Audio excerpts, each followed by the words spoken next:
Bamba-ke kuseni sengiyavala ngaphambi kokuqala usuku lwakho namhlanje bamba sengiyavala ngivumele ngikhulume nawe ngifundele nanka amavesi amabili nje kuphela incwadi kaHezekiya chapter 37 verse 3 no verse 4 wakhona wayesethi kimi ndodana yomuntu lawo mathambo engaphila na ngathi inkosi Jehova wena uyazi wayesethi kimi profeta phezulu amathambo uthi kuwe nina amathambo omileyo zwanini izwi lika Jehova. Nansi indaba engicela ukukhuluma ngayo namhlanje ekseni wayesethi kimi profeta phezulu amathambo uthi kuwo nina amathambo omile zwanini izwi lika Jehova.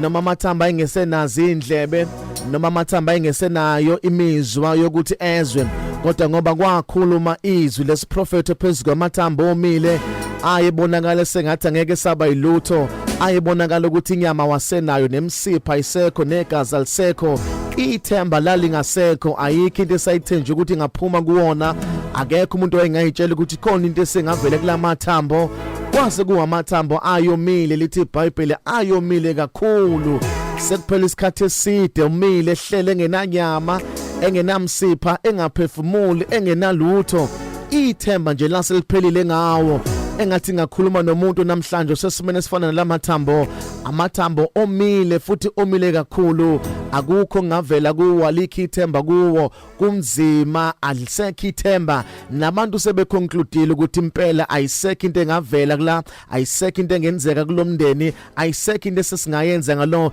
isimo sibi kakhulu lethi iBhayibheli Hezekiya wafika kunamathambo ayomile awumile kakhulu uNkulunkulu wakhuluma naye wathi Hezekiya lamathambo sengaphila wathi inkosi Jehova wena uyazi wangasho ukuthi ngeke azaphila wathi kodwa wena uNkulunkulu uyazi wayesethi uNkulunkulu prophet noma wabona omile kodwa profeta noma ubona sengathi ngeke senzeka lutho kodwa profeta noma ubona ukuthi sekuphelile ngawe kodwa profeta noma ubona sengathi ngeke usaphuma kuleyo nkinga okuyona kodwa profeta noma usubona ngathi ingane zakho ngeke isashintsha kodwa profeta khuluma lento ofuna ukuyibona yenzeke emathanjeni Hezekiya noma lento oyibonayo kungesiyona lento oyithandayo kodwa profeta Hezekiya khuluma noma ubone sengathi impela sesisidi simo sami sinje ngethi ngesashintsha sukhuluma lokho profeta into ofuna ukuyibona uHezekiya wakhuluma lento angafuna ukuyibona phezulu kwamathambo wezwa kalumsindo ithambo lafuna elinye ithambo umsipho wafuna omunye umsipha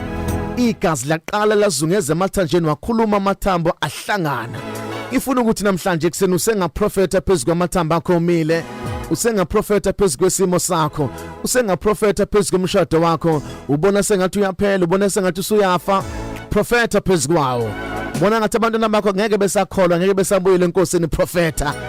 vuka namhlanje uprofeti kube sengathi enhloko uphambene uzungeza amakamela kwakho uzungeza amapassage akho ungene emakhabetheni ungena semakamela ukukhuluma izinto ofuna ukuyibona zenzeka uthi ukudla ngeke kusaphela kuleli khaya imali ngeke isaphela kuma bank accounts abantwana bami ngeke besagula manje ngeke besa-admit ey'bhedlela lesifo esingiphethe ngiyaprofeta phezulu kwaso siyaphela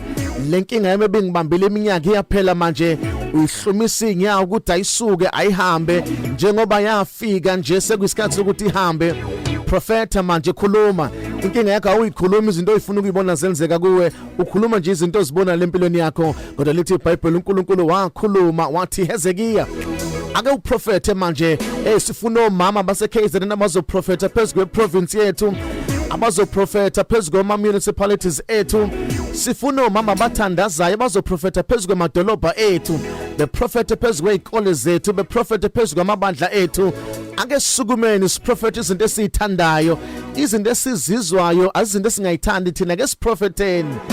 lezinto esifuna ukuzibona uNkulunkulu siprofeta imisebenzi yabantwana bethu siprofeta impumelelo yabantwana bethu sikhuluma ukuphumelela kwamabhizinisi ethu sukuma namhlanje uyithathe khulume phezulu kwamathambo uprofeta into ofuna ukuyibona. My name is Phumlani Nkwanyana. You are blessed, you are favored and you are set apart. Good morning Mega Grace Nation.